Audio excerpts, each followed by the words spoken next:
Good morning, everyone. Thank you so much for joining us. Today we have the Master Gardeners with us doing a presentation on drip irrigation.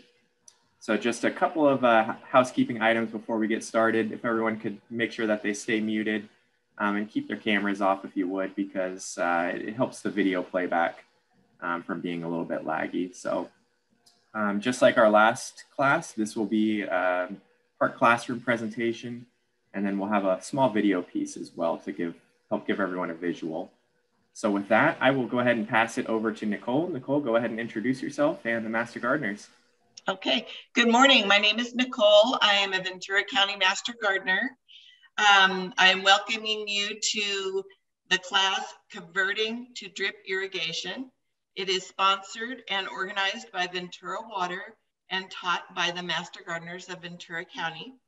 Today you will learn drip irrigation tips and techniques. You will learn how to convert an existing overhead system to a drip system. Our instructor today is Kathleen Doran. She has been a Master Gardener since 2015. She has been integral in the building of and maintaining of the drip irrigation curriculum of the Master Gardener program. She has taught this class for the last 5 years in Thousand Oaks and Oxnard. Please write your questions in the chat box, and there will be time at the end of the presentation for us to answer them. Please note in the chat box that there is contact information for the Master Gardener program. You can find our in-person drip irrigation classes on our website if you want further information and to try this in person. And as Stephen said, please stay muted and turn your video off, and we are ready to go. Kathleen, on to you. Thank you. Good morning. I am here to help you, hopefully, be able to put together a drip irrigation system for your home. It can be as simple or as elaborate as you would like it to be. But ideally, what we want to do here today is just to give you an introduction to the basics so that you will be able to go out, get the parts that you need, and put a system together relatively confidently. And what I'd like to do is to first, if we can, talk a little bit about why we're doing this. Most people, when I ask this question in our hands-on program where we're doing it live and you get to actually put this stuff together, why is it you want to learn to do this? And most people, since we are now, once again, facing another big drought, their main reason is to conserve water, which is something that we all need to do, again, and all the time. The next thing is conserving money. I don't know about you guys, but water tends to be a little expensive, and I don't like to see it wasted. I don't want to pay for something and then throw it out to the street. But can you think about anything else that you might want to do that would come as a benefit of switching to drip irrigation? I like to talk about basically drip irrigation is putting the water where the plant is. If you put it where the plant isn't, you get to do that other thing. How many of you really like weeding? I always almost have one person in the class that will say, yes, I like to weed. I personally don't. I don't want to have to pull it. I don't want to have to put the work out for it. One of the benefits of switching to drip irrigation is that you're putting the water exactly where the plant is and where the plant needs it. You're not putting water where there's bare dirt that will now germinate those weeds and create more work for you. Not a fan of the weeding. The other thing is not only does drip irrigation, it does save water and it does save on your fertilizer, but basically you want to make sure that at all times you're getting the water where it needs to be. One of the things that you will see that and as we go into drip, you will find out that you will have less waste. That's very important. One of the things that the water police will like to do is to tag you if you are out there watering your sidewalks or your driveway. If you want to make the concrete grow, I guess go right ahead. But basically, I prefer to apply the water where my plants can use it and not where they can't. Drip irrigation helps reduce the odds of that water being wasted. It's going to put it right where you need it. Ideally, you'll be putting it in the right amount to get to the roots and take care of your plants. Now, this is the part that looks a little scary. There's that line at the bottom, and it says, we use this network of valves and pipes and blah, blah, blah. It's not that big of a deal. First off, I want to talk to you about one thing that makes it sound scary is manifold. Usually when we hear that word in relation to a car, all we see are dollar signs. But basically for irrigation, manifold just means one pipe going to many. So what you're going to be doing is you're going to be taking that water and you're going to be sending it off in the directions you need it to go. It's actually a real simple thing to do. Take a look at something like this. And yeah, it's a simple question. What's wrong? We can all point out you've got water going everywhere. You're watering the concrete. Most of us don't want the concrete to grow, but that water is going off. If you look to the left side of the picture, you've got gravel. Don't need to water that. You've got water shooting over the concrete. You've got water shooting at the building. All of those things are things you do not want to have happen. Drip irrigation for this particular situation would bring all of that water down, apply it only where it's needed, and solve several problems at once. So these are things that we always list. What are our goals? It's going to look, again, like it might be something big, drip irrigation design. It's not. Basically, I want you to know that you are going to accomplish these things. You may be looking at it now, or you may not, thinking, okay, this sounds like more than I want to take on. Trust me, it's really quite simple. First things, everybody knows when you go and you buy your plant from the nursery, it comes with this little tag that's in it, and it says what the water needs are, what the light needs are, temperature needs. Those are sort of like guidelines because the nursery that created that does not know what your particular situation is. I know that how things grow on my side of the street are actually different from how they grow on the other side of the street. I've got more shade, they've got less. They're more in a wind pattern. They might get more, blazing sun. They might have their plants next to concrete. All of those things take that guideline and kind of render it much less useful. The biggest way to know what your plant needs is start with that and then look at the environment you're going to put that plant into and explore it.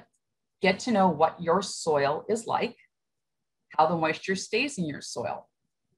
One of the ways to do that is to know what kind of soil that you have. We'll go over that in a little bit. The next thing, we talk about preparing good plans. Unfortunately, as gardeners, one of the biggest things we like to do is to change things. We not only change with the seasons, we change at a whim. We walk through a nursery, we see something cute, it comes home with us, and now we have to figure out what to do. So we like to say that we can have really good plans, and some of us can actually stick to it, but I am actually a chronic mind changer. And the cool thing is drip irrigation allows me to change my mind inexpensively and easily. The next thing is, apply best practices. Do it the right way. Get the right amount of water to the right place at the right time. If you're asking to put something that's particularly tender into the full blazing sun, that's not a good practice unless you want to stand out there with an umbrella. So you want to actually do as much of the right thing as you can in order to make the system work. One of the reasons why you want to understand your soil is because different soils act differently. And even within your own property, you may have different types of soil. How the water moves through it changes based upon what that soil is made of. Some of us know from standing outside with the hose, you stand outside and you're watering actually quite a while, probably several minutes in one spot. And then you kind of stuff your foot across the ground and the top layer of kind of wet mud moves aside and there is absolutely bone dry dirt underneath it. That's one of the things that drip irrigation can take care of. And it's important that it does because you think you're actually successfully watering. And the reality is your plants are going to die because they won't get enough water from what you thought was enough water. That soil will sheet it off in a different direction and not allow it to soak in to those roots. Most of your plant roots, you're going to have to get down that first 6 inches. You can't depend on just gravity to do it. Sort of like water will move water down further. So you want to make sure that you let that drip system go long enough to get that water down in. This is the thing that's going to make things very different for people who are up in Ventura versus people who are in Thousand Oaks. If you're in Thousand Oaks, I can pretty much guarantee you've got clay soil. Ventura, there's got a lot of areas there that have a lot of sand. You're up in a riverbed. And you can see that the water is going to move through those areas completely differently. If you have sand, you can imagine an hourglass. You know how time moves through from the big bubble down through to the bottom one, and it actually moves fairly quickly. That's how water is going to move through sandy soil. What that's going to mean for you in terms of your best practices and knowing your soil is that you're going to be watering more often, but less time. And you're also going to have to place your emitters a little close together. You're over on the other side with clay. Some people don't like it. I happen to love clay soil. That water, you're going to put it on with drip, and it's going to slowly move. Moves a little sideways first, and then it starts to move down. And in the same amount of time with the same amount of water, you can see with sandy soil, it's going to get down really deeply. But with clay, it's not going to go as deep. You're going to have to water longer, but you're going to be able to move your emitters further apart, and you're going to be able to water less often. There's that stuff in the middle. They call it loam. I've heard about it. Personally, I kind of think it's a unicorn, and it doesn't actually exist anywhere in California, unless somebody was very, very nice and very, very hardworking and worked in all kinds of compost, mulch, everything else to bring that up to where it qualifies as loam. One of the things you can do when it comes to your watering needs is, we talked about planning, and this still allows for changing your mind, but basically, if you can group plants that need the same things, in other words, if you have azaleas, kind of keep them together. If you have things that are succulent or more xeriscape, things that really don't want a lot of water, kind of group them together in another section. This is one area where you do kind of want to spread them out. The really cool thing is, though, you can create that niche where you can put an azalea. I have one out front. It's in honor of my father. Middle of Thousand Oaks with dry. I have one small area that I've created, this little microclimate that's suitable for an azalea. And that's my little splurge. You have other areas though, where, yeah, I'm not going to put that there. I'm going to group my roses together because they have similar needs. I will water my roses. I mulch them very heavily. I don't water the lavender that are planted near them. They steal enough from the roses, but because I put them in groups, I have the ability to control the whole area by knowing what the needs of the small areas are. And drip, the same drip system allows me to meet all of those needs in one continuous move. Okay, there's the thing on the bottom, it says the soil test. If you don't know what kind of soil you have, one of the things you can do is go out and touch it. Grab a handful, not just the stuff on top where you may have put mulch or something like that, but actually dig some of the soil out and just squish it in your hand. If it's really kind of gravelly and falls apart a lot, you've got sandier soil. If you can squish it, and remember as kids, you'd squish the Play-Doh and you could see your fingerprints in it, things like that, you're more likely to have a pretty heavy clay soil. So that'll give you a little bit of a boost of knowledge. If you already know what it is, you're ahead of the game. The other thing is to know your target. I spoke about knowing what the azalea needs versus the rose versus the lavender. Each one of your plants goes back to that little tag, and it gives you a guideline of what it needs. Most of them, even the drought tolerant ones, will say that they're drought tolerant once established. Much like children, we do not send a 3-year-old off to college to live on their own. We have to nurture them to get them to that point. Just putting in the ground does not mean that it is established. It has to have a little time. So you're going to pamper that baby until it gets its roots established, which is usually at least a season to a year, to where it has the roots integrated into the soil. Then you can withdraw water, you can reduce water, you can move that water to another new plant. That's the benefit and the flexibility that's involved in drip. You can take the one new plant and pamper it, and then once it's ready to go off on its own, move that resource to a different area or temporarily turn it off and have it available for later.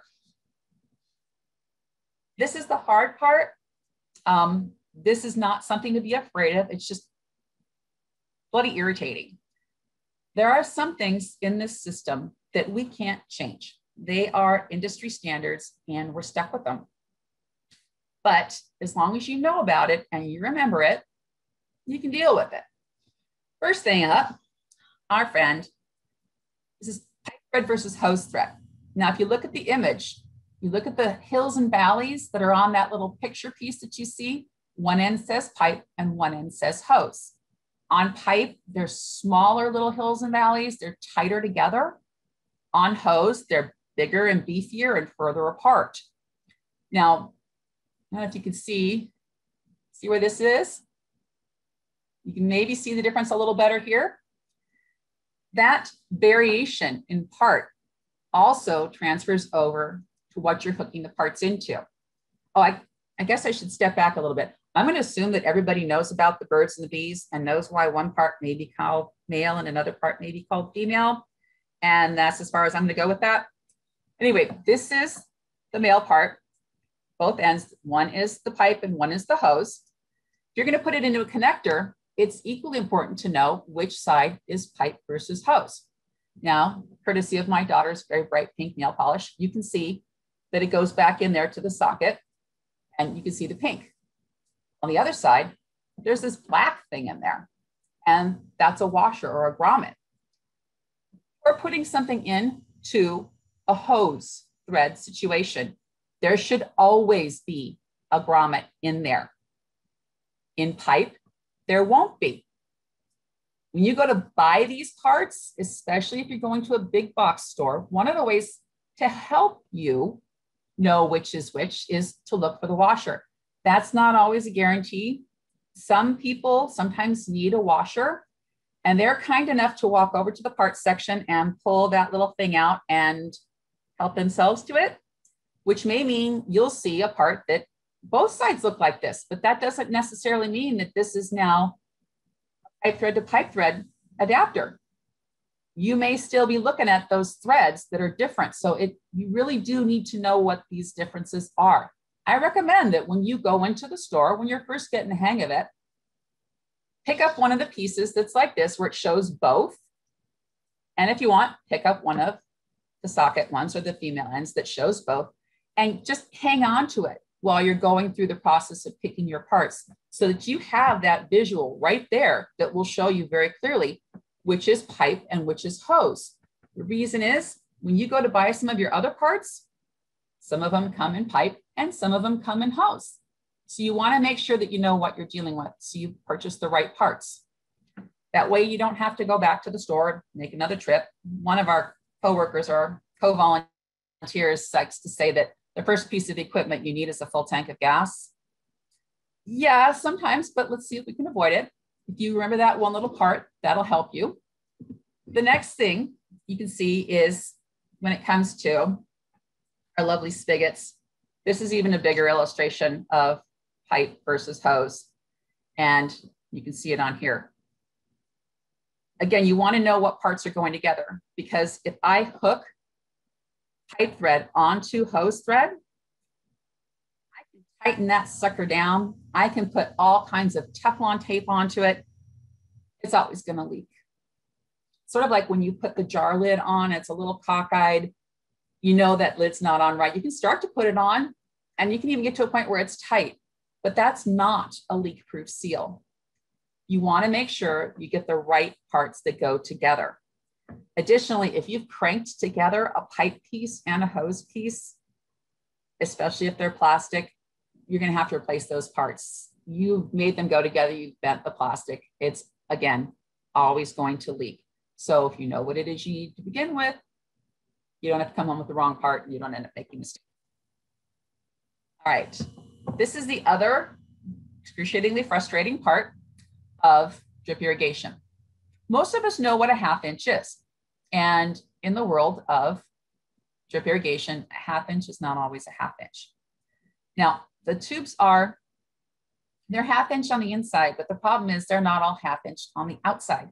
And depending upon the kind of connectors that you use, that can make a huge, huge difference. So you've got something that's like this, that's your poly hose, and you think it's a 1/2 inch because it said 1/2 inch, and the people in the store told you it was 1/2 inch. And then you go to put it on one of these fittings and you can't get it on, or worse yet, it goes on really easily. And then you go to turn your system on and it drips like crazy. This 1/2 inch could be the 0.62, it could be 0.70, it could be 0.71. They may be all labeled 1/2 inch. You go to buy the tubing from the store one week, and the next week you go and you buy it. It's the same manufacturer and it looks like the same tubing, but oh look, last week it was 0.70 and this week the shipment they got in was 0.71. These little things, these fittings, they're size specific. What works for one won't work for the other. So one of the things you can do is you can put down in your phone what size tubing that you're working with and keep that available. That way you don't go to the store and go, what was it Kathleen told me? Write it down. Keep it with you. When you go to buy your parts, you know you're buying it for 0.70, 0.70, 0.70. That way you can go from store to store and get what you need. And again, you may be in especially a big box store, and one week to the next week, they may have different stuff, but it may look the same. So keep hold of that information. Now, a really cool thing, it gets worse. These things, the little color charts on, well, the color pieces, the collars tell you what size fitting you've got. It's not universal. They don't all have to do the same thing. So what blue means to one, maybe red to another. Again, frustrating. Go by the size, write it down. But, whew, this is the fun part. These things, they're universal. This one type of connector can take any size of the stupid 1/2 inch pipe you're going to be working with. You don't have to remember anymore. That said, I will tell you during COVID, the universal adapters were nowhere to be found because everybody went crazy and was buying it. So it pays to still know what size you're working with if you really need to get something done. Now, that said, I'm going to take a second to show you in the classes that we teach hands-on, where you can actually come in and put this together, which I highly recommend. Everything changes once you put the system together. It really clicks in the learning system. But what I'd like to show you is that even though these look like they do the same thing the same way, there's some differences in them as well. And it's just a factor of knowing how to put it together. Now, for this one, it's a universal lock nut. They tend to, that name kind of has become a little bit ubiquitous now. But basically what you're going to do is you're going to take this little screw down collar and you're going to tighten it to where this little barb, can you see that? This little barb sticks out. Then you take your poly tubing and you push it in as far as it will go. And what you're aiming for, I'll take this one off, is you want to get all the way to where that collar ends.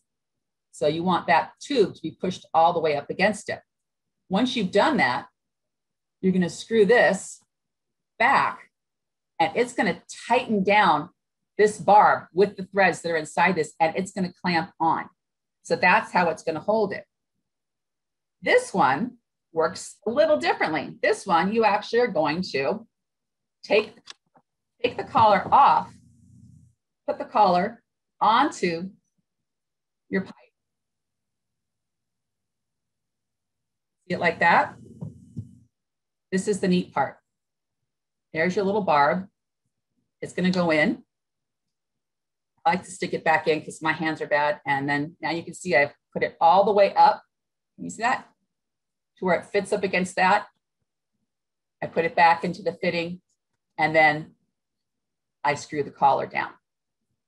I happen to like this particular type of a unit because once it's screwed down, if I change my mind again, I can unscrew it and I can now put it into a different fitting. I can just substitute that thing right back out and I can end up changing part of my system very quickly and easily because now it will screw onto any of them.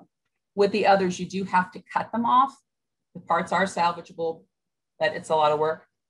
But the bottom line is any of these different types of universal lock nut systems, there's a bunch of different kinds, will work to avoid all of that.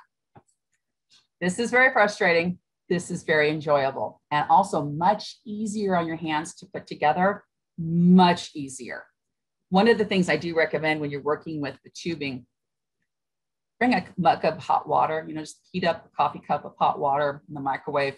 It softens up the tubing. So when you go to cut it and you want to put the parts together, if you've soaked it in hot water or left it on a hot driveway, it's a lot easier to put warm, pliable tubing onto these parts than it is when they're cold. Okay. This is the other part. We've all been raised with the PVC systems that are expensive, difficult to use. You're working with glues, you're working underground, you're having to dig the stuff in. It doesn't have to be that way. The best thing about this stuff is you can make it do pretty much anything. The tubing comes in black, it comes in brown, it comes in clear, it comes in white, it comes in green. You can paint it. You can hide it any way you want. You can put it underground, you can leave it under the mulch. You can put it above the mulch. It doesn't matter. You can have it go up your pergola and have a little clear tube, twist down your plant chain and water the hanging fern that you've got up there that you really want to have. And it's really cool that you can buy a little mister emitter. It'll take care of the humidity for the fern as well. What I'm trying to make you understand is that this stuff is flexible. It's just plastic. It's easy to use. It is easy to change. And I can tell you from experience, the time it took me to water my roses out front was more time than it took me to install a drip system for that entire rose bed. And we're talking, I've got 72 roses. So there's a lot there. It's much faster than you think. It's much easier than you think. It's sort of like Legos for adults, especially if you're a garden geek like me. Okay. Drip irrigation does work on low volume.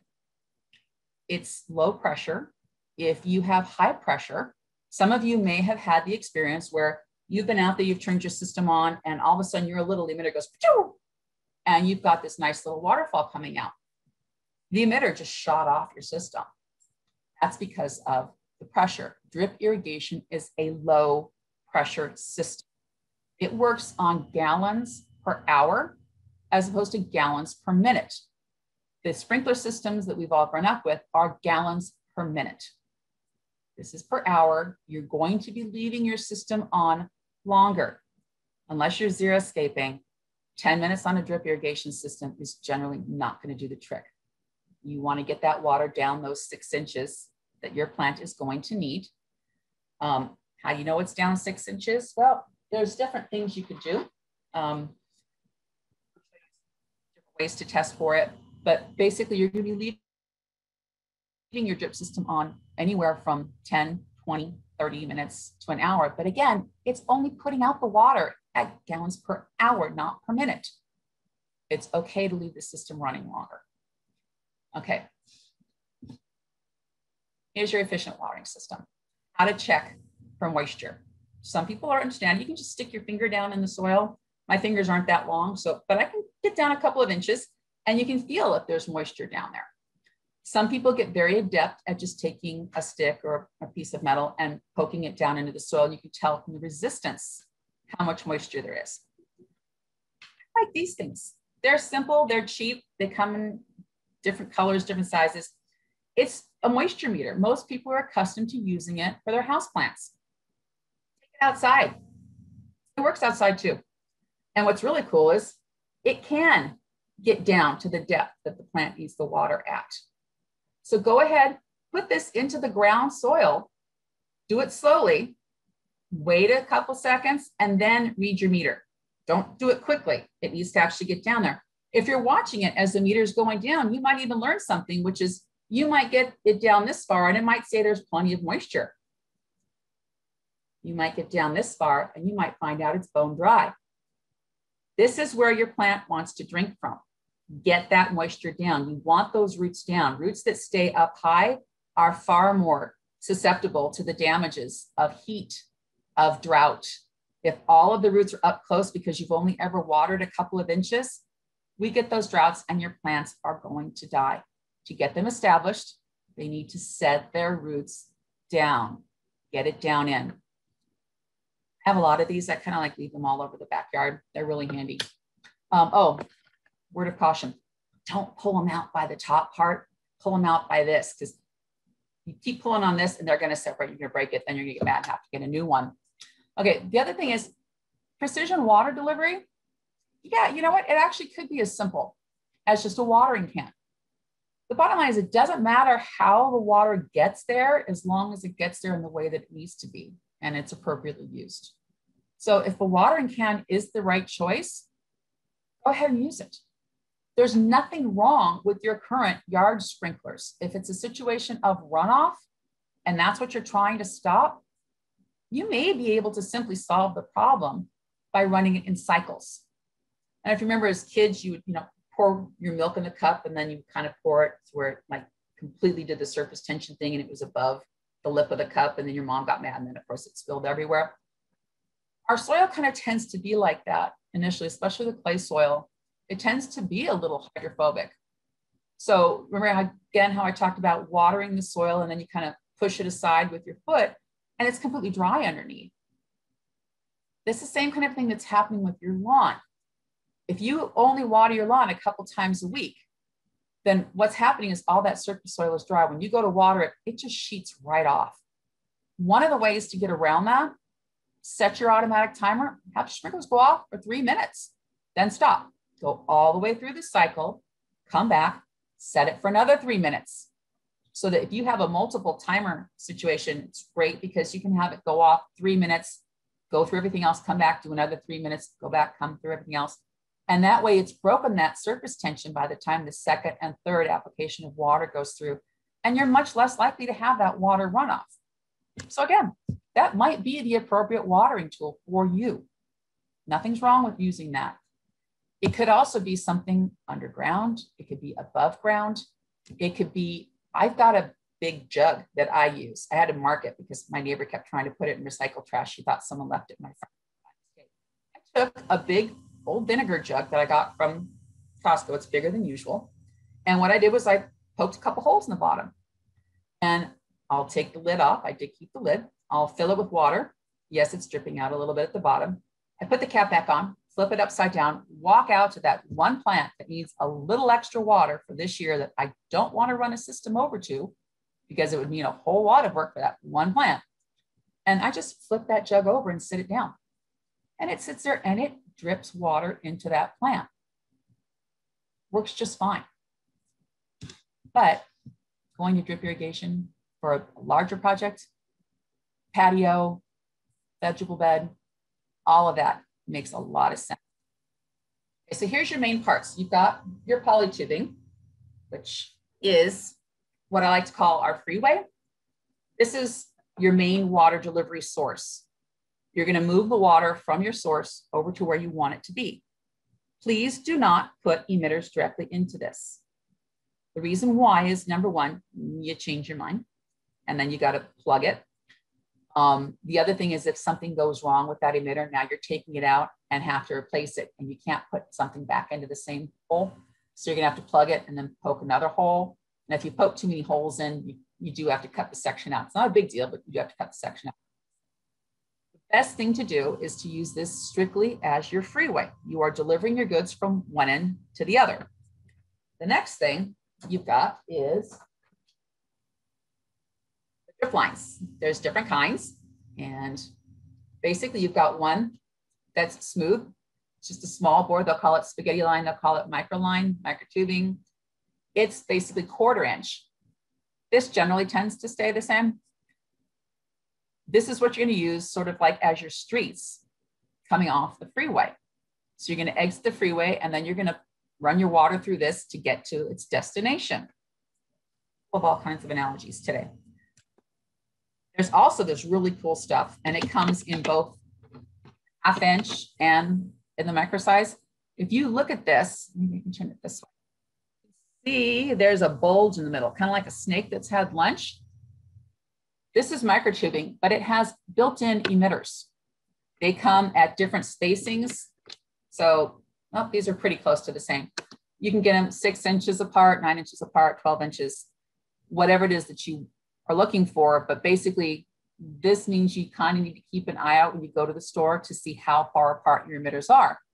If you're in sandy soil, you're going to want those emitters closer together. If you're in clay soil, you're going to want them a little further apart. So just make sure you're buying with what you need. Now, again, all of these lines come in different colors. The color doesn't mean anything. You can get it with emitters in brown or emitters that are, the line is still black. It seems to be that when you're going to the big box stores, that most, not all, but most of your freeway tubing, your poly tubing is in black, and that most, but not all of your emitter, embedded emitter tubing is brown. Not all. So make sure you read what you're buying. It can come with an emitter or without an emitter built into it. But the one way to know is if you see those little bulges, you know for sure that that thing's got an emitter embedded into it. The next thing you need is water. Where's the water going to come from? We're going to show you a system that runs off of a hose bib because pretty much everybody has a hose bib somewhere. At the end, I will also show you how you can convert your existing riser system. Here we go.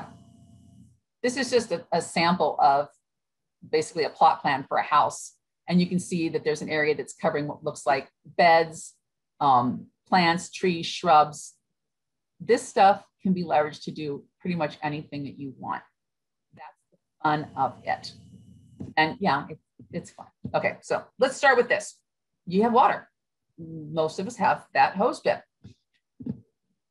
There are different kinds of hose bibs. You've got those typical pretty ones. You've got the ones where it's been split to look like some sort of octopus coming off. And then you've got some where they've really gone crazy. You've taken that one hose bib and turned it into an incredible control system. Like I said, you can make this as simple or as complicated and elaborate and elegant as you want. One of the things that you do have to do is to prevent backflow. None of us really wants to go out and glorify the idea of organic gardening and drop our hose on the ground next to where Fido has helped elegantly fertilize our organic farm. And then we go to turn our hose off and there is backflow back into our drinking system. If you are going to put in an irrigation system, it is code that you will put in some system or some tool that will prevent that backflow. On the left, you can see that's the typical kind of a backflow preventer that's built into most regular sprinkler systems. The next one is basically, it's a brass piece. I like the brass, it lasts longer. The one on the far right, that's the same thing, but in plastic. These are backflow preventers. How it stops it is, let's see if I can see it. See those little holes? They're all around there. This is placed onto your hose bib. What's really cool, there's a little metal screw. You tighten that down, it helps this thing stay on there. I've just gone around and put them on every one of my hoses and just left them there. When I turn the water off, any water that would have gone back up into my system, you're gonna see shooting down through these little holes. And you'll be surprised how much shoots down out of those little holes. All of that originally was going back up into your system. So what's really cool is, yes, you're gonna have that water shooting out. I always tell people that's where I put my mint plants, in pots, of course. Mints like lots of water. They're there to catch it. They enjoy it. It's a good place for them. So your water source, your backflow preventer. This always comes first, except for one situation. And that's if you are going to use, oops, sorry, you don't need to see more manifolds. Those look scary. Oh, here you go. Let's actually do this. Remember how I showed you how gardeners can kind of go a little crazy? This is a splitter manifold. Remember how we talked about one pipe to many? This allows me to go ahead and put this onto my irrigation system. And I like to put it after my backflow preventer because I like that to come first. But this way I can still just attach a hose and then attach my whole drip irrigation system to the other side. And I can have use of both without worrying about it.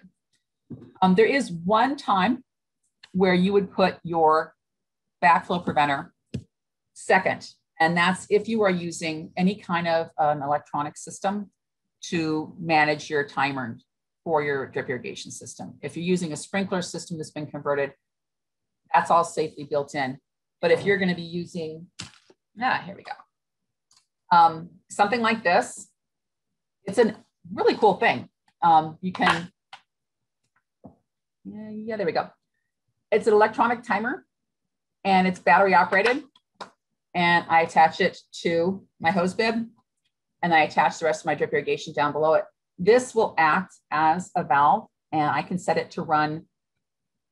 Basically, it's limited only by the unit that you purchase. It'll run, once a day. It can run all different kinds of systems. What's great is it can run it while you're on vacation. You can run it manually. This will run anywhere from 2 minutes to 240 minutes. And it can run every 6 hours, 12, 24, 48, every third day, fifth day, an array of things that you can do. These will come as mechanical, battery operated. They also have them solar, which so far has held up fairly well.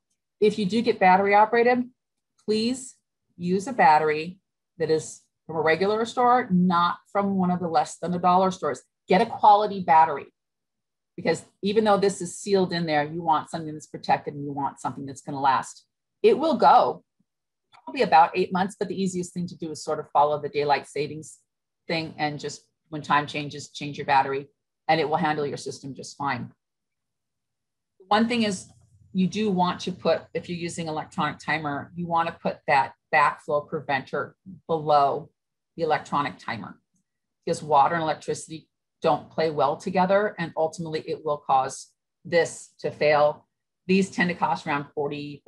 You really don't want it to fail when it can last for years and years. So this is the only time you would put that backflow preventer. These are examples of timers. The one on the upper right is a mechanical. All the ones on the left are electronic. The one on the bottom left is actually hardwired in. You can do that as well. The same way you have something for your standard sprinkler system, you can also hardwire something in. The one on the upper left, that's battery operated. And again, this kind, battery operated. It's nice because every one of us has at some point in time set a system loose and then we've forgotten about it and we've overwatered. You really don't want to do that. It kind of defeats the purpose of all of this. So you do want to use some kind of a timer just as protection.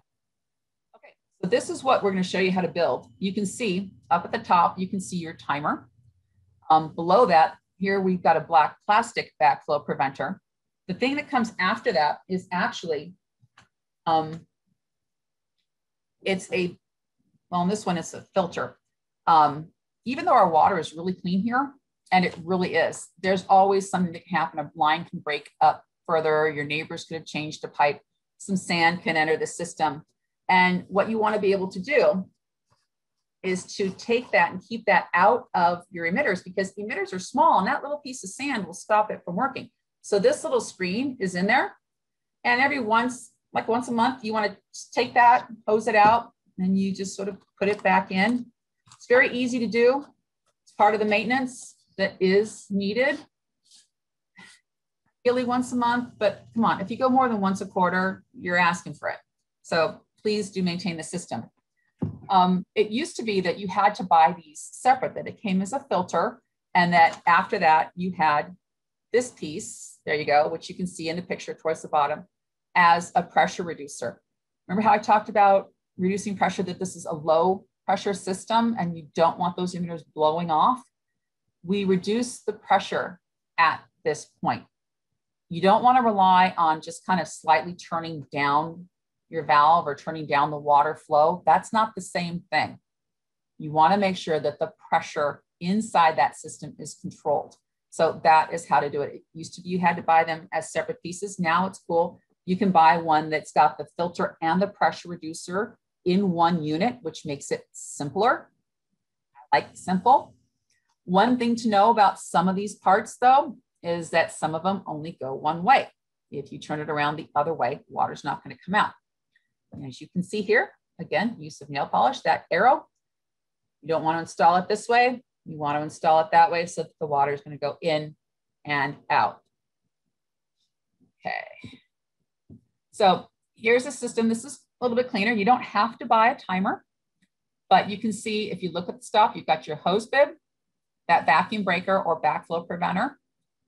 Again, this one's got the pressure regulator separate from the drip filter. We like to use the all-in-one piece. The adapter fitting, that's just sometimes you have to go from that pesky pipe thread to hose thread, or sometimes you've got it to where you've got, let's see, you've got a male part that has to meet another male part. Adapters are the way to, sorry about that. Adapters are the way to get you there. That allows you to convert from one to the other. I do recommend, where you can get them, swivel adapters. They make life a lot easier. Highly recommend swivel adapters. You can get them in the plastic, you can get them in the brass, stick to swivel. Okay. After this, we've got the drip filter. And again, now we're combining that part into one. And then after that comes an adapter. And that adapter is allowing you to go from the pipe thread of this to so you can connect to the drip irrigation system that you're going to be installing. There's all different kinds of adapters. Basically, it's just how do you get this particular system to attach to the poly hose. That's all that you're after. What we're going to be doing is you can take any one of these. They come in all different kinds. Remember, with the nasty color. And you want to be able to attach that poly hose to your system. Then the fun starts. Excuse me just a moment. I'm going to call out for an assistant here. Connor, would you please escort the dog outside? Thank you. Sorry about that. Loveliness of Zoom. Okay, these are all different kinds of adapters. They all do basically the same thing. They make it to where one type of piece can talk or connect to another. The ones that are on the left, those are basically going from pipe and hose. They are all female. The ones in the row next to it are taking it from a male to a female part. The ones, the row in the middle of that, again, those are the top two are swivel style that I just showed you. Second from the right, those are taking it from a female part to a female part by using a male to male adapter. And they can be switching from pipe thread to hose thread or pipe thread to pipe thread. Same with the ones on the right. There's all different kinds. They look all different, but they're basically accomplishing the same thing. You just want to be able to connect one piece to the other. This does mean you need to pay attention to pipe thread and hose thread. Sometimes it's listed on the part. Let's see if I can grab it for you. You might find that it will say something. Let's see, I don't know how well that's going to show, but basically this one's going from pipe thread to hose thread. So it's male pipe thread to male hose thread. So you can read the label on it. You can look at it based upon your knowledge of pipe thread and hose thread, but all those different kinds of adapters are doing the same thing to get you from one place to the other. You can get, remember this, the pressure reducing filter, and I've got male and male, and both of these are male pipe. If I buy a different one, this is doing the same thing, but all of a sudden I'm looking at female and female connectors. So that's the reason why I'm showing you these parts, is just to make sure that you don't buy one of these and then think you're doing the rest of this. You need to make sure you've got the right parts. One of the things I like to do is I'll actually hold the parts in my hand, and as I'm picking them off the parts box, I'm putting the system together. So I will be holding the first part that I need, and I'll actually lightly screw it into the next part and then add the next one on. And that way I make sure when I'm walking out of the store, I've got all those parts together. It's an easy thing to do, much easier way to carry them too. And I know I've got every piece and I don't have to spend that expensive gas to go back and get the other parts. Highly recommend doing that. Okay, this is also what I showed you, the filter and pressure reducer. It's also called a regulator. And then the piece on the side is if you buy just the regulator. I don't care how good your water is. You never know when something's going to get it. Again, your neighbor may have done a pipe repair and a big chunk of something can get in there. You want that filter in there to protect your system. And as far as the pressure, drip can run lower. It's not advisable. In that case, you might be reducing or removing a pressure regulator from your system. But I know my parents' sprinkler system is enough to be able to bore a hole through rock. It's definitely bored a hole through a tree. So I need to be able to reduce that pressure down drastically to be able to make a system run successfully and for a long time. If you have too high a pressure, it's also going to wear your system down. So you really want to make sure that you've reduced that pressure down. Most systems will run just fine on the 25 to 30, and that's what most of the pressure reducers come as. So you're pretty safe just grabbing any one of them and using them within your system. Okay, there's your poly again. Both are the same. Even though one says below ground, it doesn't mean that that stuff has to go below ground. I was just putting it down so you knew it could go below ground or above ground. It can go either way. You can, part of the reason they colored it brown was so that you could hide it underneath the mulch. I recommend you do that. But either way, you can put your system in underground or above ground. I happen to like above ground. I don't like digging. That's one of my favorite parts of drip irrigation. It's easy to use. Okay, this is something that'll remove some confusion. Most people know how to drive or have been driven somewhere. The first image on the left, if you approach an intersection and it looks like that, you know that it's a four-way intersection. Traffic can go in any of those directions. The one in the middle that looks like a T, oh yeah, it's called the T intersection. You come in one, you're gonna either have to turn left or right. The one on the upper right, that's left turn only, you're not going right. You probably have an accident if you do. If it's flipped the other way, you're only gonna be able to turn that way. And then the one at the bottom right, that's one way only. That's sort of like that flow direction. The water could only go in one direction. And oh, look, there's a T fitting. And what's really amazing is it doesn't matter if this T fitting is in PVC. Doesn't matter if it's a T fitting that's now as part of our drip irrigation system. It's all the same thing. So when you go to the store and you see all that stuff, it's actually not all that stuff. It's just different ways of doing the same exact thing. You can have a barbed connector. You can see that really well. You can have just a straight compression fitting connector. This would be one of those ones that I've talked about that you have to get the right size. This one's got black. You can, do I have another one? Yeah, I don't have another one. Or you can use one of the connectors that we use with the universals, where it's basically still doing the same thing. You're just getting two pipes to go together and have water change direction. But even though they're all different sizes, different colors, different manufacturers, the bottom line is they're still going to do the same thing. If you use one of these, water is going to come from this way and it's going to split and go these two directions. So easy to use, just design your system, pick out the parts that you're going to need. Do you want water to go left to go to your rose bushes? Or do you want water to go left and right? In which case you would use a T. So pick your parts to design what you want it to look like. And again, there's those images of all those connectors. It doesn't matter what size they are. You can see the ones on the left, those are all straight connectors. The ones on the right, up on the top, you've got one that's an elbow or a turn. It does the exact same thing as that little bitty piece that's down below it that looks like a turn. The ones on the bottom right corner are actually the small microtubing sizes. They do the exact same thing and serve the exact same purpose as the larger pieces. It's just which direction do you want the water to go?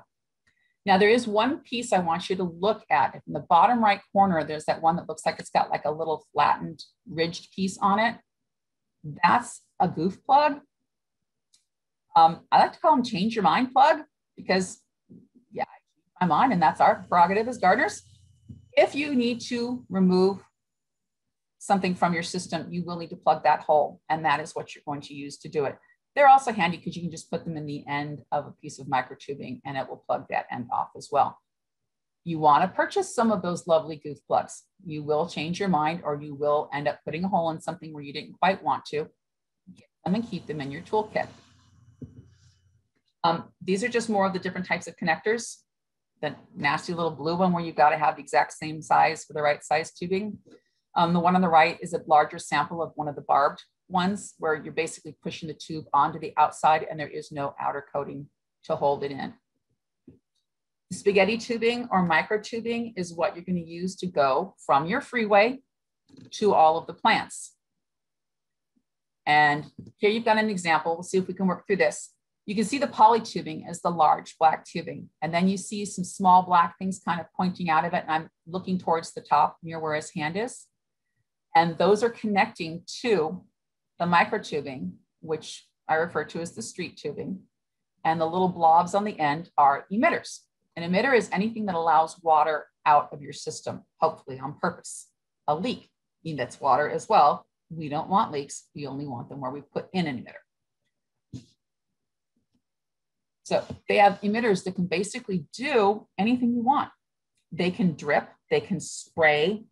They've got emitters that will go in a pattern. If you want it in a square, a rectangle, a triangle, a piece of pie, a circle, a half circle, anything that you've seen a regular PVC-based sprinkler do, drip can do and do better. They've got some of these lovely little things. Can you see that? It's like a little mini rainbird, and it's adjustable. They've got its beefier cousin. These suckers will throw water 15 feet. They can compete with those larger sprinkler systems.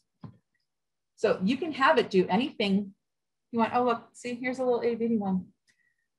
Any pattern, any shape, the one that you're looking at on the screen on the left, it will actually mist. You might want to use that in your greenhouse. You might want to use that where you have your hummingbirds hang out or your ferns. You can find an emitter that can pretty much cover any of your needs. The trick is know what your needs are before you buy them. I highly recommend that you do a couple things. Go to a big box store, stare at all the parts, politely refuse help, say no thank you, and just look and see what it is they have. Then go to one of the mid-sized stores. They differentiate themselves because they will have a greater selection of emitters. It's interesting when you actually pick up the part and look at it, the things that can go through your mind in terms of what that piece is capable of doing.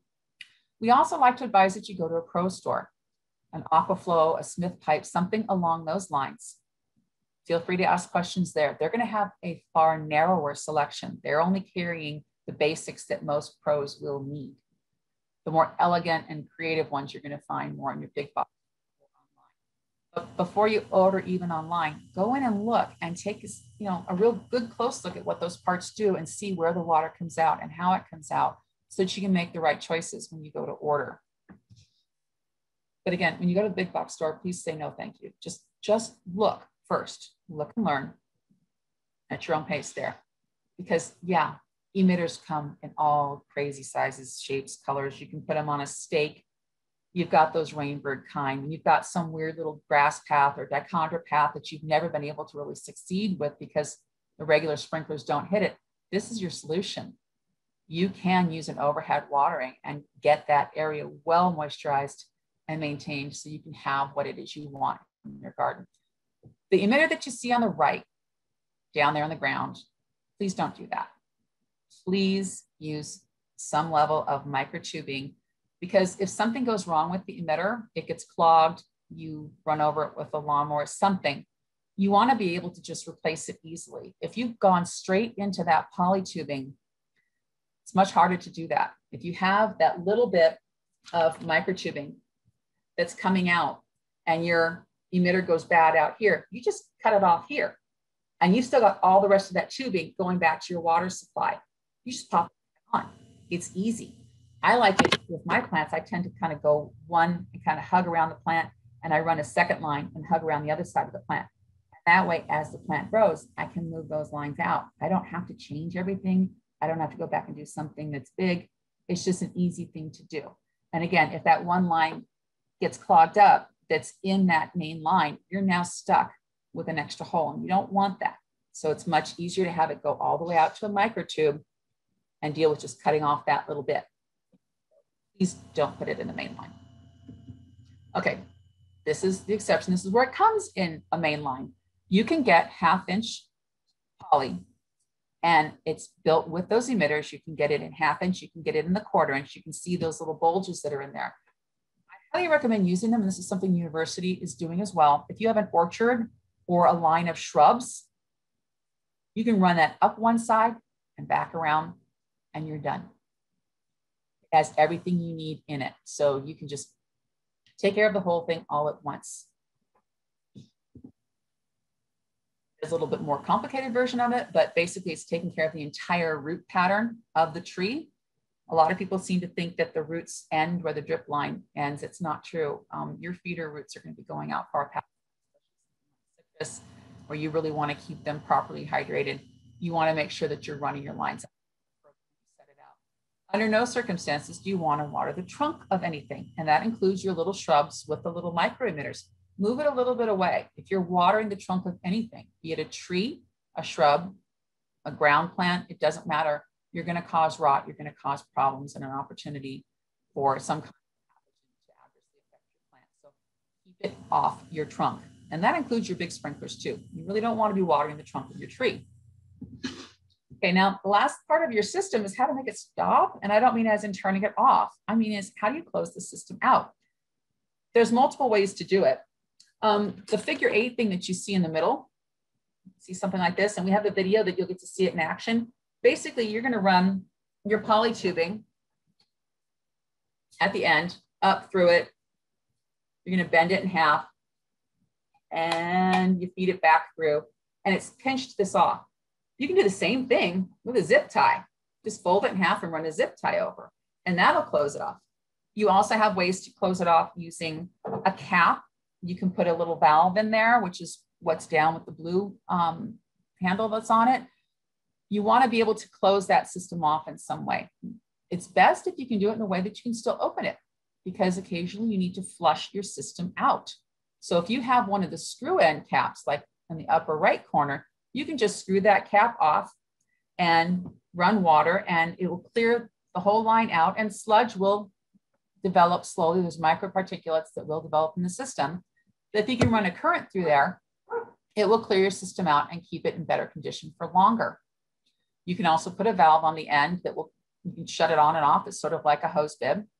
If you do use a zip tie or the figure 8, fairly soon, since this is out in the heat, you're going to end up with a crease that's in there, so that the next time you go to close that system off, you're actually going to have to cut off that area at the crease and create a new fold. So you're slowly going to be eating away at the end of your line. So having one of those ones, you can just put a cap on the end and unscrew it and screw it back on. I highly recommend that. It's easier in the long run. Favorite tools. This is fun. We have lots of them. There's all different ways to cut the poly tubing that you're going to be using. It is very, very, very, very, very important that you cut it straight. Some people will use scissors. Unfortunately, I have found with scissors that oftentimes you end up with this thing called a hanging chad. Some of us remember that from the voting debacle, where it's just that little piece that's hanging off the edge, or it's crooked. You don't want it to be crooked. Now I'm going to cut system. You just put the poly tubing in, clamp down, and it's going to give me a cut. Now the thing is, I can cut it and go through it with a system like this. And yeah, you can see. Okay, you'll see there's a few little rough spots. That's okay. But the most important thing is I really want it to be a straight cut, because remember, when we're going to go in and we're going to put it up against that barb, take this one out. We want it to be a nice straight fit. It's got to, because if you don't have it well sealed all the way around, it's going to be a leak. Your system's going to have a leak. So each one of those pictures that you see, they look a little differently. They operate the same. They just cut the poly. They're handy to have. They come in little kits. They will usually come with a hole puncher as part of it. Like these two come together. They're cute. They're easy to see when you've left them on the ground. There's another reason to get some of these tools, and it's because these tools have lovely little helper parts. I don't know if you can see. There we go. If you can see that little area that's in there, these little connectors that we're going to be using to put the microtubing in and all of our adapters and stuff, it hurts to put them in. I have bad hands. I don't like them. But if you put right in there, that in, this is now going to do the painful part of the holding while I, see, there we go. If I'm going to go and put this in, it's a lot easier for me to do it. And then I just pull it out. Oops, sorry. But you pull it out and it's all attached. This unit is also helpful because it has a built-in hole puncher. So you can go down onto your tubing, push on it, and you see that little part come out, that's going to punch the hole for me. If you're going to take apart part, put it in that and pull, I'm allowing this piece of equipment to replace my hands, or at least make my hands more effective. So each one of these will have something along those lines where you've got those extra parts or extra handy little spots built into them. Same with the hole punchers. I think you can see that. So my hole puncher has the same kind of a thing on it as well. This one works kind of like, there we go. If you can see, no, actually you can't see, there we go. See that little part that comes out? That's what's going to punch the hole in my main line. Want to make sure that when you're punching your holes in your main line, it's real easy to just kind of do it straight down, because you don't want to do that unless you want that line going straight up. You want to get in the habit of putting your lines into the side of your poly tubing. The reason for that is, number one, if it's straight up, the tube is going straight up. And if you want it to go to the side, you're always going to have this loop that's going to be sticking up. I don't care what you do. You're going to be fighting with it with stakes. It's always going to be sticking up. If you put it in the side, it's nice to be able to keep that line nice and straight and close to the ground. It not only looks better, but it's a safety issue. You don't want to catch your foot on that loop. So get in the habit when you poke your holes in, put it in the side. There's lots of different kinds of hole punchers. This one's more like a pliers type. If you watch, you can see it's, there we go. That one comes in through there. And there's even a tool, the bottom right. This is cool. It actually works. It's hard to show and demonstrate, but it'll hold the tube here and it'll punch the part in for you. They work for a while. They're getting better. It's a neat tool to have. Want to spend the extra money, it's kind of cool to have. The alternative is like have your minions do it. My kids, when they were younger, had to watch TV while they put parts in for me. Neighbor's kid, or just suck it up and do them yourself. Again, warm tubing makes it easier to put the parts together. Okay, I talked about safety in terms of the tubes. Those spikes are actually safety gear. When you go to buy them, buy more, buy twice as many as you think you need, and then turn around and buy twice as many as that is, because these stakes are something you want a lot of. You want that line, especially if you're tucking it under the mulch, to stay where you want it. You don't want it popping up where your foot's going to go under and you're going to trip. You're not going to be watching it. You want it tight to the ground. Tight to the ground. You're going to forget where it is. You're going to trip. It's going to come up. Someone's going to use a blower, whatever. And you're going to trip at some point in time. And I will tell you, falling into rosebush sucks. You do not want to do that. Get those stakes. Get more of them. It is well worth it. Do not, please do not get the kind that are called landscape staples.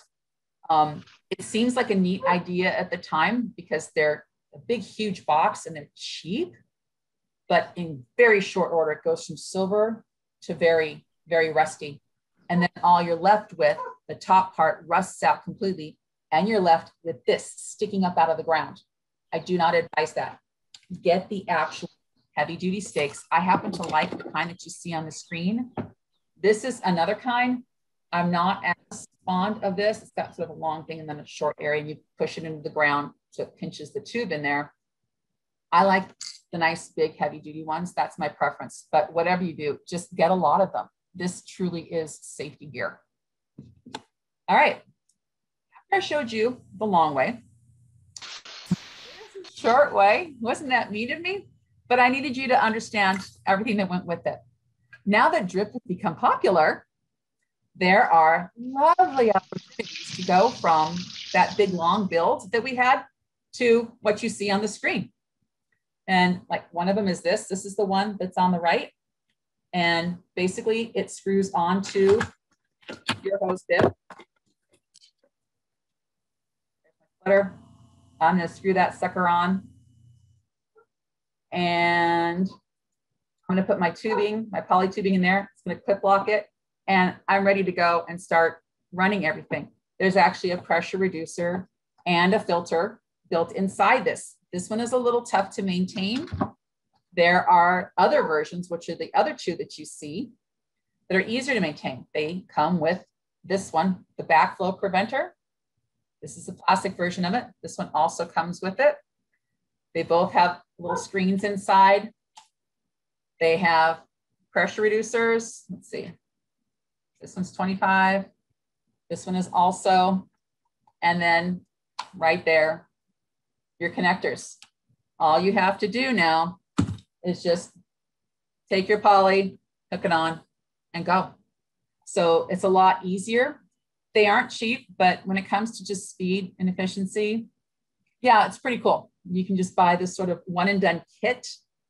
Several companies make them. I showed you one from Dig, one from Rainbird, one from Seninger. There's a lot of companies that make it, and almost every store now that carries drip irrigation will carry one of these very, very simple get you started kits. Why was I mean enough to make you learn about all the rest? Because these are still gold standard. In terms of longevity, these are a lot easier to maintain as separate parts. And that adds to how long they're going to last. It adds to how easy it is to maintain. It means it adds to how long it's going to last. Easier to maintain up here means my emitters are going to go longer, less work. But if it takes the easy system to get you to try one, then please just buy one of these and get started on it. Okay, the other part that I promised to show you about was sprinklers to risers. A lot of us already have the PVC systems installed, and they include these elaborate timers that are hardwired that are really great, but now we want to do something different with them. Every one of those sprinklers is now an asset for you. Basically, what you see on the left is sort of the typical sprinkler can. What you see on the right is one that's been converted. Now, that's a conversion kit. There are numbers of them that are being made now. One of the things you can do is you can absolutely take what we showed you from this point down and attach it through use of an elbow and lay the whole thing on the ground, and you can just go on with what we taught you. Or you can buy one of these kits. This is a nipple or the riser. They are a black or gray. They're what comes up out of the PVC. Sometimes you can see it in your yard. Sometimes it's buried underneath the ground. If you look like the one on the left, it's buried pretty low.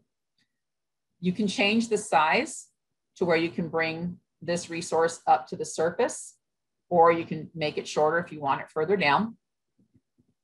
And then you can apply one of these systems. Now, the one on the far right down below is sort of like this.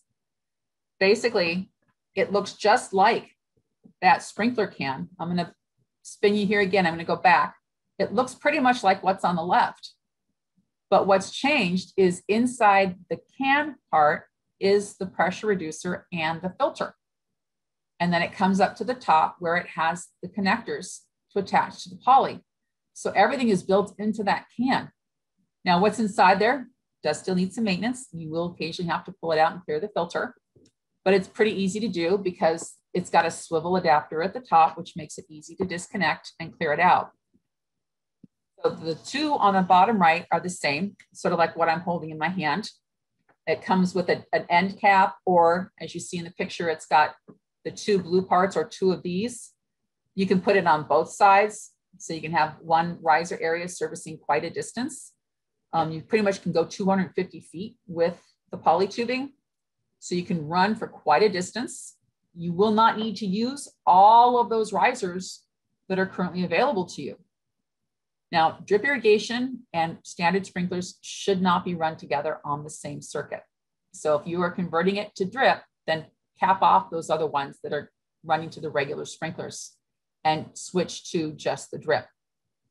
If you have more than one circuit in your yard, you can convert one to drip and leave the other one on standard sprinklers. Again, that's up to you and your best plans. But If it's on one circuit, do not run drip and regular sprinklers at the same time. It's just not going to be effective. Remember, one is gallons per hour and the other one is gallons per minute. So we really want to have everything running at the same level. The unit that you see on the top right is another converter.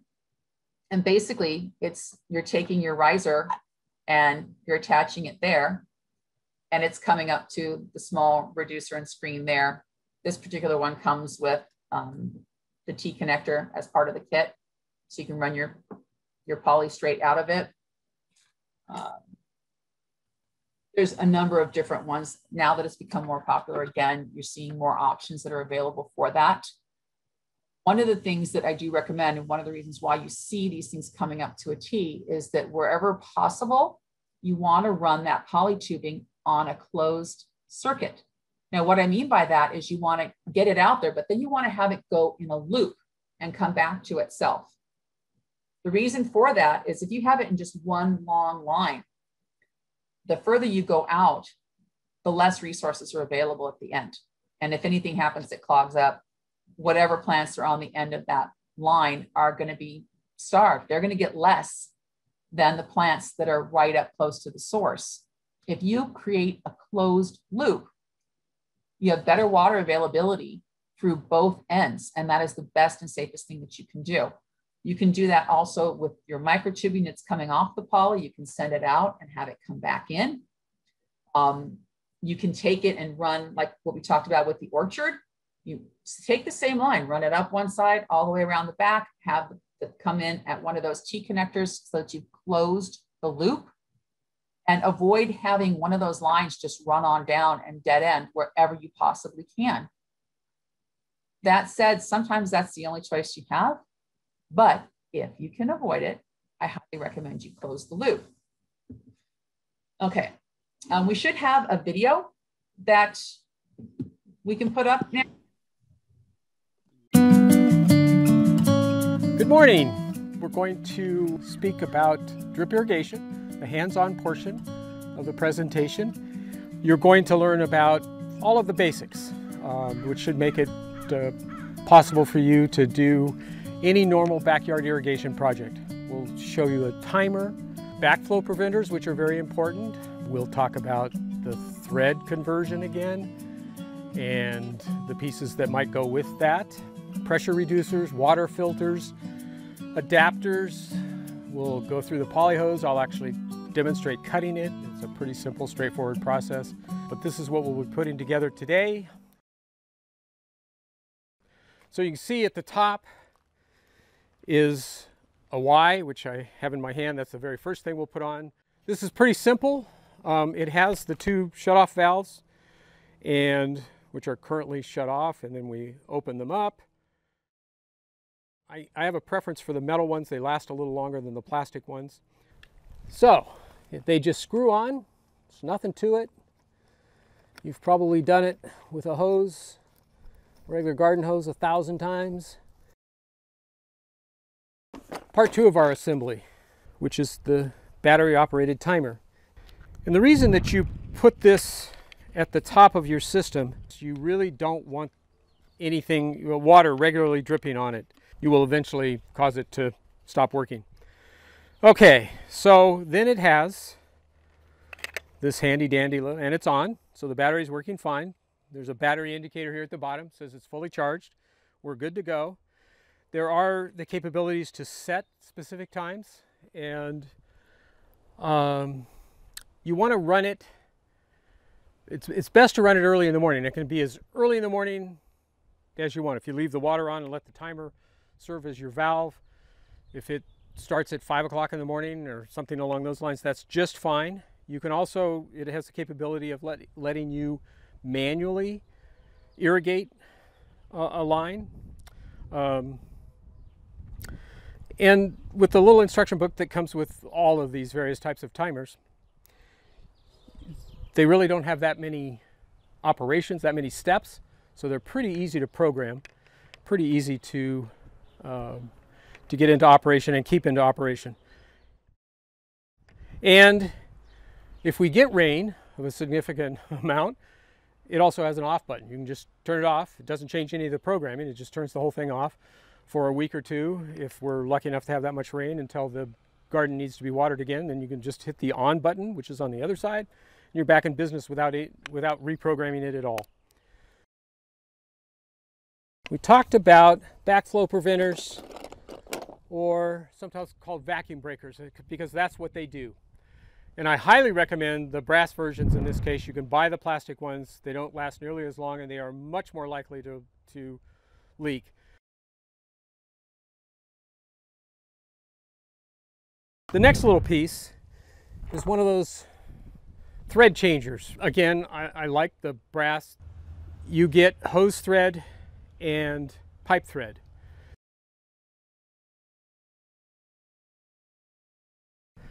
Got to our first really interesting part. This is a filter. And so again, periodically, you can do it once a month, you can do it once every couple of months. Hopefully you'll remember at least once a quarter.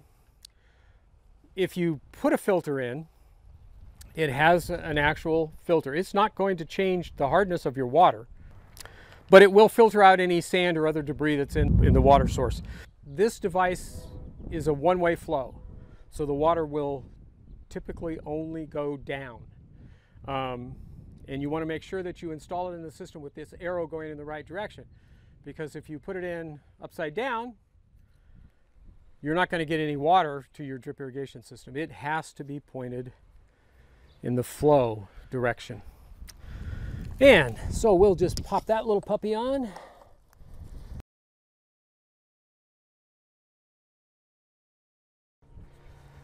And this is just a regular piece of PVC 3/4 inch male by male. It's a fitting. And I'll just screw that on, and then I'll cut a piece of polyhose for you. Show you how easy it really is. This is just a plain old tighten it down. It is not directional, so we don't care. Okay, so this is what we traditionally call mainline polyhose. And it cuts a relatively straight, nice, clean line. And you want the cut to be as parallel as possible, because when you stick it down in here, if it's not straight on the end, it won't sit straight. And that's really all the further you've got to go. It's not hard. And then, like I said, this is counterintuitive, but you tighten that back and it forms a seal against that little ridge in there. There are a number of ways to seal off this end. Obviously, I think it's pretty clear that to everybody that this will need to be closed. And they sell these handy dandy little devices.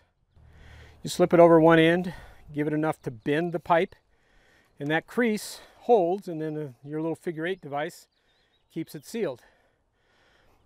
They're, I don't know, 75 cents, $1. And we will go on to punching holes now.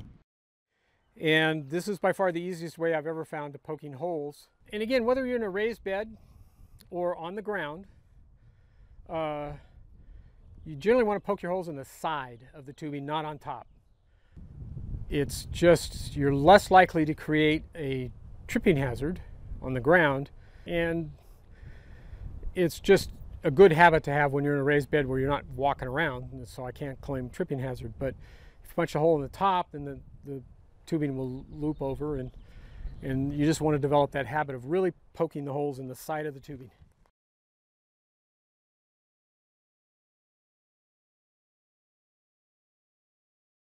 So one of the things I want to make sure people are aware of is make sure your system is accessible to you, because the bottom line is if it's difficult to deal with, you're not going to use it. You're not going to maintain it. You want to make sure you can get to where that filter is so that you can occasionally clear it out. You want to be aware of your spacing. Read your plants. Let your plants tell you. If you've got one that needs a little extra, you can go ahead and pop an extra emitter in, or get one of the adjustable emitters and allow a little more water for that one. So make sure as part of your maintenance, you actually go out sometimes and look at what's going on. You want to make sure that you're not going to damage something. And I know that sounds strange, but if you've got water that's shooting in one area, it's going to bore a hole into something over time. Water has an amazing way to cut through. Just think of the Grand Canyon. A little bit going all the time is going to cause problems. So keep an eye on those kinds of things. Providing shutoffs, that sounds kind of strange, but having extra valves in your system can be very, very useful.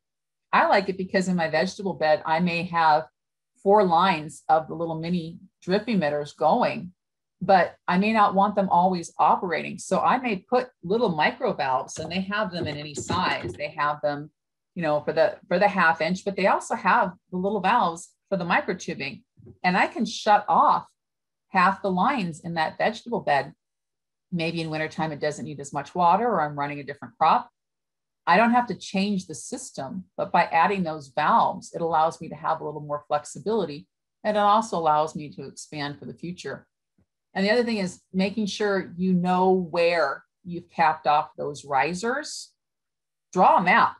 Really, they'll get buried. Draw a map, because those are future assets you may want to bring back into play again. So you don't want to lose that asset and then, you know, have to go digging around for it, or just give up on the idea of reaccessing it.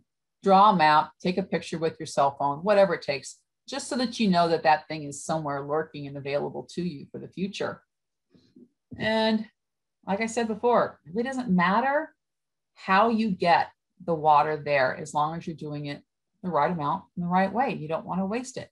Just get it to the plant and have it be able to do what it is it needs to do. The last part, testing. Like I said, go out every once in a while, watch your system go off. It's great to have it go off really, really early in the morning, because that's the best thing to do. And it's great to have it buried under mulch, because that's the nice looking thing to do. Go out and see it operate, because if it's out there going off at dark 30, you may have missed one of those emitters being damaged that's now sending all that water back out into the street, or in one direction, or only part of your system is operational. You occasionally have to go out there and watch it in action and find those things that are going wrong. It may be something is broken. It may be that you've accidentally put a shovel through something, who knows what, but keep an eye on it. And yeah, sometimes there's some little critters, but usually they can be dealt with. So just keep an eye out and make sure that you go back and you maintain it. And oh, look, that's it. I guess question and answers. Yay. Perfect. So we do have some questions in the chat. I'm not sure if Nicole was going to read those off, or if you guys want me to read them. I'll read them. Okay, great. Okay, let's see. The first one is, it was a slide number 16 or 17, I think, with the universal orange colored connector on it. Ah, one of these. Yes, so what was the name of it, and where can you purchase it? This one is actually called the 1/2 inch universal. It's made by a company called Dig, and now it's available. I know there is a big box store that has it. We're not supposed to mention names. And at least one of the mid-box stores have it, and it's also available online. Okay. Next question. Well, first of all, everybody wants to know if they can have copies of your slides. Is that possible? Well, they're getting the video. They are getting the video. Yeah. If there's, I don't have a problem with it. It's available through Master Gardeners. Okay. So if it's okay, make them available. We'll get them to Stephen, and Stephen can email them to everyone, he said. Okay. Yeah. Yes, Kathleen, if you send me a PDF of the slides, I can send everyone a copy of the slides in a post email. Okay, I'll just give you the access through Dropbox. Perfect. Play with it. Okay, next question. If you have old sprinkler valves and they are connected to a low pressure system, do you still need a pressure reducer? I live in an area of high pressure. Okay. It may be that you do, because if your system is currently running regular sprinklers, it's reduced the pressure down to a level that the standard sprinklers can handle, which is still gallons per minute. There is a way you can test how much pressure they're putting through. You can unscrew one of the connectors and attach a pressure meter which places like Aquaflow will actually loan to you. You don't have to buy one, or you can purchase one and see what pressure is actually still coming from that valve. If it is sufficiently low, or if you know where your pressure reducer is for your system and you can see what the pressure is supposed to have been reduced to, then you can make a judgment call on how much risk you want to take. If you're running the lines like what we've demonstrated here, then you really do need to keep that pressure. You pretty much want to figure 30. Yeah, I would say 30 is about all you really want to do for most of them. Okay, I'm the person that asked that. That's thing to run it at a higher rate and to run it at a further distance or to lift water. That's more advanced than what this is. And I'd be happy to help you with that through our helpline. But take a look and see what you can access in terms of information, and then you'll know whether you need the pressure reducer. I don't know if I'm connected. I'm the person that asked that question. And I already have, this was done about 5 years ago, where they just took the old sprinkler valves and they've already attached the drip system to it, but everything keeps blowing up. So obviously I have too much pressure. Yeah. Yes. I'm in the process of building my own little farm right now. So I'm having everything redone. Because I don't think the people that are installing some of the sprinklers really know what they're doing. I found that to be the case many times. How and where do I find information on how to be a bossy boss? That I can't answer that for you. That's just sort of something that comes by some people naturally, but it's okay. Well, I mean, I need to boss. know. I can help you become informed. I need to know. I need to be informed so that when I'm looking at the sprinkler valve and they're attaching something, I need to know whether what they're attaching to this valve is the correct thing or we need something different. Well, you already know that what you have is insufficient. Yes. So you will need to have the pressure reduced. So take a look at what it is you have and see what it is that they were using. Where do I look for that? I don't know what your system is. That's what makes it hard to diagnose from here. Okay. What I would suggest you do is to take pictures of what you have. Yeah. An email and send it to the helpline, which is the information that's in the chat. That way I can look at it and specifically address your particular needs. Not everybody's going to have the same that you do, but if you send that, I can take a look at it and better assess what your situation is. Okay. I kind of joined late because I couldn't get onto. It's in the chat. It's in the chat. Yes. Oh, there it is. It's in the chat. I just put it there. Perfect. Thank you so much. Sure. Okay. So next question is, in the closed loop concept, would you suggest to apply that to only microtubing or the main line as well? Yes. Okay. I recommend you use that option wherever possible. I am pretty diligent about it where it comes to the poly tubing or the freeway tubing. I want that closed circuit. I want that availability to be even throughout the system because that is what's servicing everything. That's my artery. And if you think about it in the human system, it's all basically, we're one big, huge closed loop. And that's what helps make sure that we've got blood pressure that runs evenly throughout our body. We want that water pressure to run evenly throughout. So I would say yes to both. If you are able to run the microtubing, if you're using like multiple inline emitters on the microtubing, or if you're using the kind that has the built-in, where it's got the built-in emitters, I would absolutely close loop. If you are using the microtubing that is going out to, one bubbler or something like that, where you're sending it out to a plant, then no, you do not need to do that because you're not going to be running this. You don't want to run this like, 15, 20 feet out. That's a lot to ask. There's a way to explain water pressure versus flow. Everybody talks about water pressure, and that's sort of like all the people that are leaning on the door trying to get into your house. Then there's flow, which is when you open the door to your house and allow those people in, how many can fit through your door at a time? So your door can withstand probably, 20, 30 people, but probably only 2 or 3 can fit through the door at a time. So that flow is really what's more important here, is how is that water going through there? It's slowed down by friction, and the longer a line is, the more friction there is caused. The more you have of little things like goof plugs sticking into a line, like lots of barbs sticking in, that's also going to cause friction. So the longer your line is, the more there's going to be that's going to cause interruptions. Sort of like, again, going through that door and then now dodging a chair or a couch or a cat or a dog. It causes everything to slow down. So when you run that microtubing out to your plant, you really don't want to be running it out there, 10 feet, unless there's like only one emitter at the end. You're running into a lot more risk the longer you run that microtubing. Doing things like closed loop help reduce some of that. But the biggest thing is you want to consider in your plan a way to shorten that microtubing. And one of the ways is if you created a closed loop using your big 1/2-inch tubing, you have access on both sides. You might be getting through your garden a little bit better, and it'll be shorter lines going everywhere. So you don't have to use a closed loop when you have just an emitter at the end.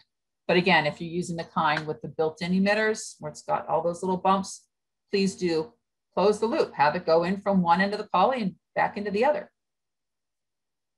That work? Great. Okay. Another question, I'm not sure if we can really answer this, but she asks, if we decide to have a professional installation, any advice for us? Much as the prior questioner has come up with, you always run into situations where how good they are is dependent upon their training and their experience. I only know what I know because I'm a couple of pages ahead of you guys in the book. That's what makes me the supposed expert in this, is that I've done a little more research and a little more learning and have a little more experience.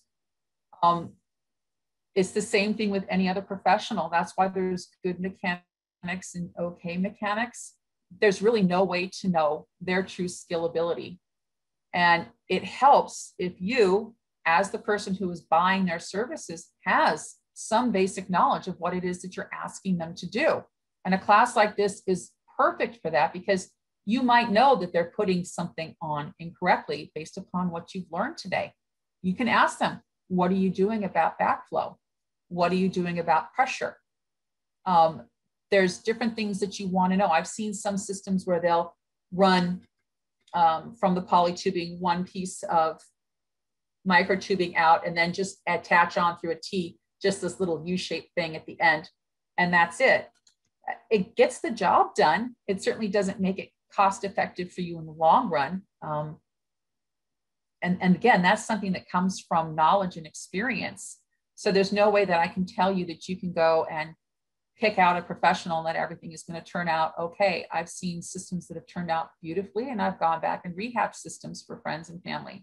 So it's one of those questions where I really can't answer it for you, other than to say it's great that you're learning here, and learn a little more and look a little more and see what systems work. And then hopefully you can use that knowledge as a basis for how you manage that service when they come to provide. Okay. How far can you run the main line? Okay, with 1/2-inch, I'm going to say 250 feet. But if you need to go further than that, there is nothing wrong with switching to a bigger freeway. Go to a superhighway, and they make it in 3/4. Size up from there. That's why I'm saying you can have a lot of fun with this stuff. What we showed you here today, this is just the economy version. You can get totally crazy with this stuff. So you can get, if you need to run it further or lift that water up a hill, you can get bigger poly tubing. Anything is imaginable, is probably doable.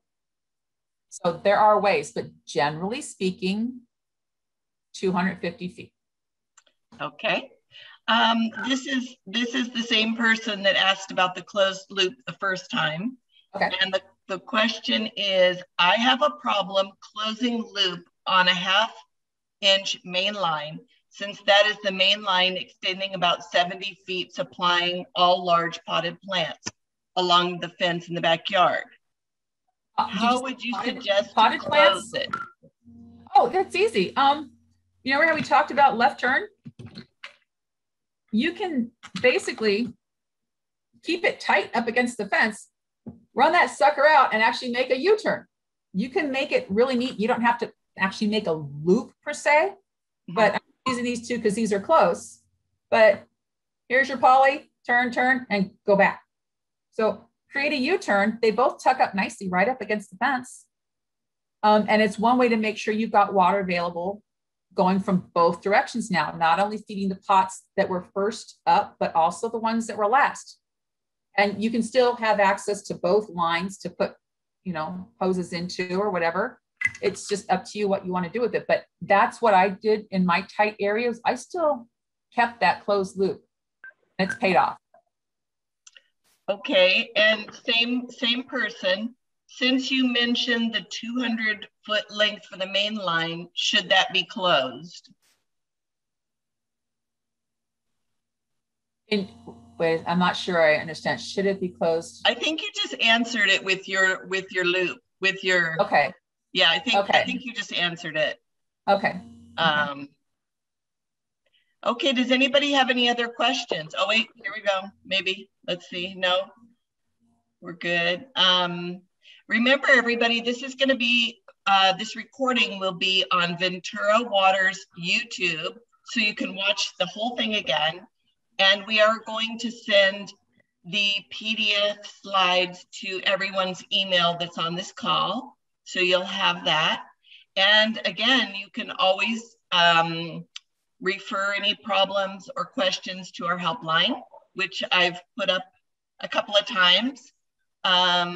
Even better is come to one of the in-person classes. Yes, yes. They're outdoors. You get to actually put it together, ask lots of questions right there. We run, right now we're running it in Oxnard and in Thousand Oaks. Oxnard is at Oxnard Farm Park on the 3rd Saturday of the month, I think. Yes, and the Cayugas is the second Saturday. And Cayugas is the second, so we'll have one coming up in July. Do register online ahead of time. Do bring a beach chair to sit in. But we'll go through all of it. You'll get to actually touch the parts, you know, play with the parts. It makes a huge learning.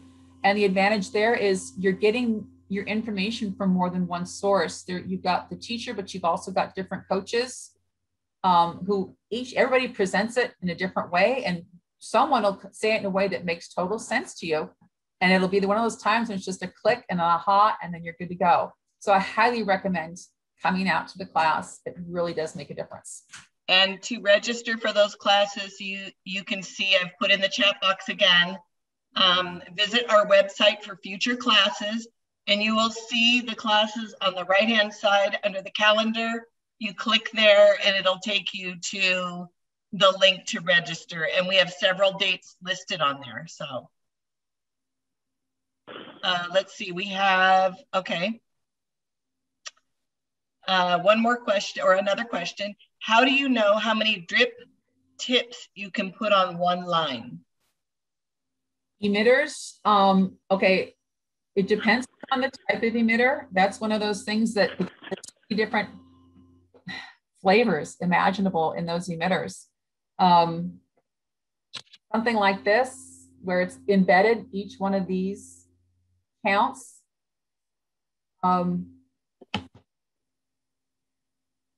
Okay, this is going to require some math. Remember how we talked about flow and how many people can fit through the door? You need to know how much water can go through your system and how much water you're spitting out. So each one of those emitters can spit out anywhere from 0 to 15 gallons in an hour. It just depends upon the emitter that you buy. So if you've got the average person's water flow, you're going to be looking at probably putting on average about 50 emitters. But if you're putting in the ones that are going to be pouring water a whole lot, then you're going to have to reduce the number of emitters you're using. And so that's going to actually involve some math and to know what flow you actually have available through your system. There is a way to judge. You can do it by taking the 5-gallon bucket and seeing how many minutes it takes to fill it up, and then doing the math to know how much flow you've got per minute available in the line. But then now you want to do that after you put in your pressure reducer. So after you start putting emitters on, you do the same thing, but you're doing it now through the poly hose so that you know how much water you have available to you. And then you do the math. How many emitters am I putting on? How much water does each one of those emitters take out? But again, if you want just a general idea, you're looking at about 50, and that'll hold you. Is that acceptable? Did they say yes, I hope? Yes, it looks like there's no more questions at this time. You've got a lot of compliments on there, so you should check out the chat room. Thank you. And again, please make use of that helpline. It's an amazing resource that is highly underused. You can call in, you can leave a message, you can email, you can bring in samples of weirdest plant or bug you've ever seen, and we will help you get the answers you need. We have access to the farm advisors, researchers who really know this stuff for this area. So definitely keep that number and that email around so that you can ask those questions whenever you have them. Take a picture with your phone of this information in the chat box. That's the best way to remember. Yeah, it's available online. It's easy to get to, but I recommend it. Okay. Great. All right. Well, thank you again. We are done. Kathleen and Nicole. Like Nicole said, lots of great compliments in the chat. People love the analogies. I really like the one about the manifold, because I see that all the time when I'm out in the field and you say manifold and panic. Eyes get all big, and yeah. So, and one other point, if you've gone through the presentation and you're still uncomfortable, and you would like to get drip installed, the city does offer a direct install on drip irrigation. So Ventura Water will have a consultant come out to the property and convert your current overhead spray areas to drip irrigation. So that's part of our overall irrigation retrofit program. So you can also get the Ratio smart controller and high efficiency nozzles under that program as well. So wow, just an additional heads up. Very nice. Other than that, if you're interested in attending more of the gardening series classes, we will have another class on August 7th, and that will be Flowers in Low Water Use Gardens, and that will be with Antonio Sanchez again. So he actually did, I believe, our first gardening series class, and it was really great. So he'll be back for that.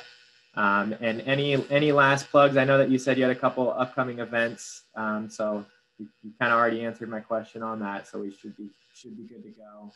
And everyone should expect a follow-up email probably within about a week with the materials that we went over. So the video and the PowerPoints, and if we think of anything else, we'll include it in that email as well. So thank you everyone so much for joining us. It was a really great turnout too. We had about 40 people consistently. Nice. Throughout the class, and for a holiday weekend, that's good, really good in general, but for a holiday weekend, that's really good. So thank you everyone so much for taking a couple hours out of your Saturday, and we'll hopefully see you on the next one, and have a great weekend. Okay, you guys too. Take care. All right, bye-bye. Bye-bye.